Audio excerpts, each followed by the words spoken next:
Ngayon po, dumako naman po tayo sa ating mga aalagaang isda. So, after po natin magtanim ng gabi, maglalagay po tayo ng fertilizer sa ating fish pond na may daming 40 bags po per hectare. Kaya po tayo gumagamit ng fertilizer dahil ito po ang nagsisilbi na magpapatubo po ng natural na pagkain po para po sa isda. After po natin maglagay ng fertilizer sa ating fish pond, i-stock na po natin ang ating isda.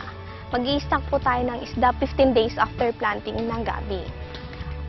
Ang mga isda po na pwede po nating alagaan dito ay ang tilapia, ulang, tsaka po yung hito. Ang tilapia po, isa po siyang highly priced po na commodity in rural areas. Meron din po siyang wide tolerance po sa water conditions. Adapted po siya sa crowding, tsaka po yung pagpapakain po nito, inexpensive po siya. Pwede pong ipakain dito ay yung azola. Ang hito naman po, madali din lang naman po siyang alagaan. Pwede po siyang lumaki sa high density. Ano po siya sa shallow, pwede rin po itong lumaki sa shallow ponds on dark environment. Ang hito po ay omnivorous po. Kumakain po sila ng variety of feedstuffs like kitchen waste, cook entrails ng poultry, livestock, and commercial fish beds. Nagkakahalaga rin po ito ng 80 pesos kada per kilo po. Lumalaki din po ito ng 4.5 gram per fish per day po. Kailangan, pag ang hito naman po ang ating inalagaan, kailangan po tayong maglagay ng fence para po sa ating fish pond dahil para po ma-avoid po yung escape ng ating isdang inaalagaan na hito.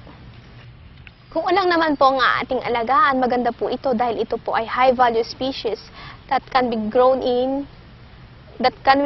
kasama po ng gabi. Ang kanyang market price po is 250 pesos po per kilo. Maaari din po siyang lumaki within 120 or 150 days na mayroon po siyang 75% survival rate. Ang pwede rin po nating ipakain dito ay ang mga natural food at pwede rin pong ipakain sa ating ulang, yung kitchen waste, and various plant materials na like boiled corn grits, squash, and other vegetables. Pwede rin po dito yung rice brands and commercial feeds. Sa pag-i-stock po ng isda, kailangan din po natin itong parang tayo may inaalaga ang bata.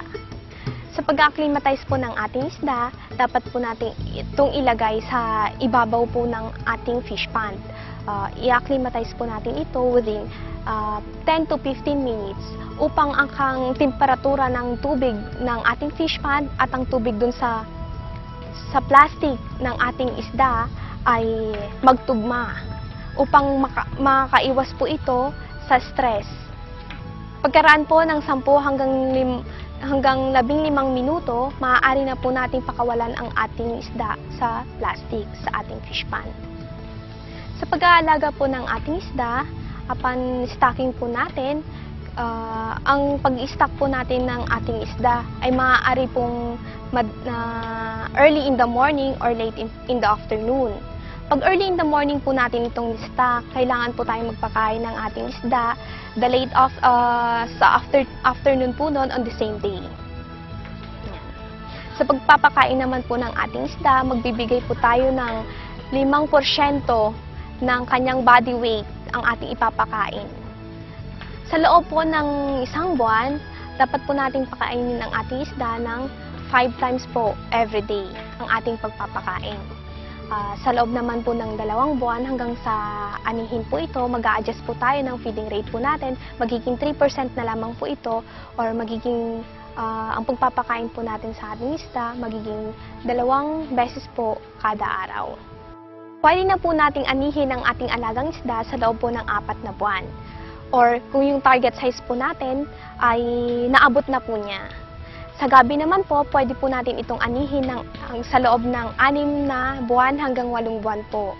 Makikita po natin ang pag-mature ng gabi sa sinyales po na yung kanyang dahon ay nag-turn na siya, turn to yellow at ang kanyang height ay nagdi-decline po.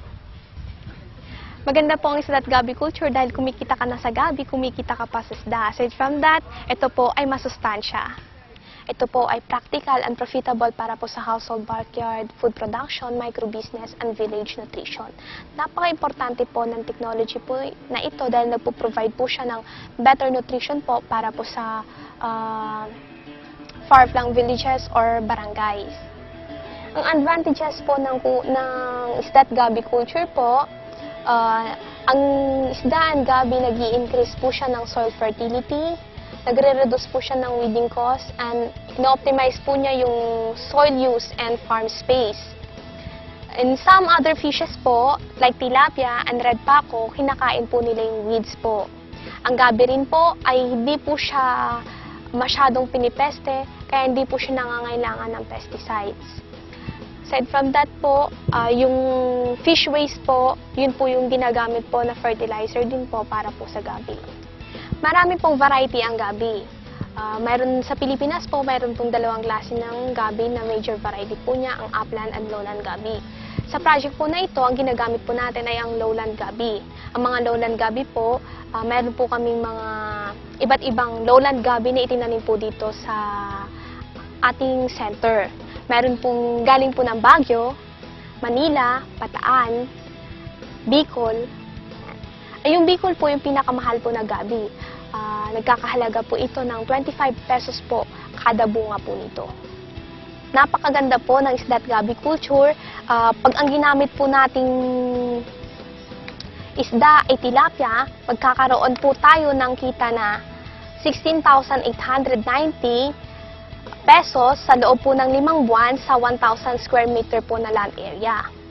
Pag hito naman po ang ating inalagaan, magkakaroon po tayo ng net revenue na 54,110 pesos sa loob po ng 3 buwan sa land area po na 1,000 square meter.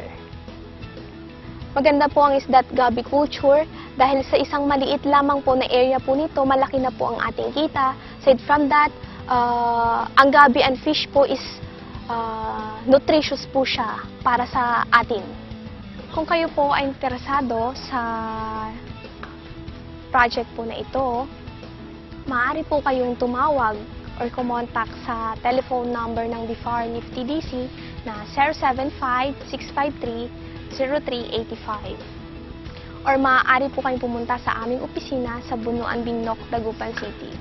Or maaari po kayong mag-text sa amin sa mobile number na 0917-200-7005.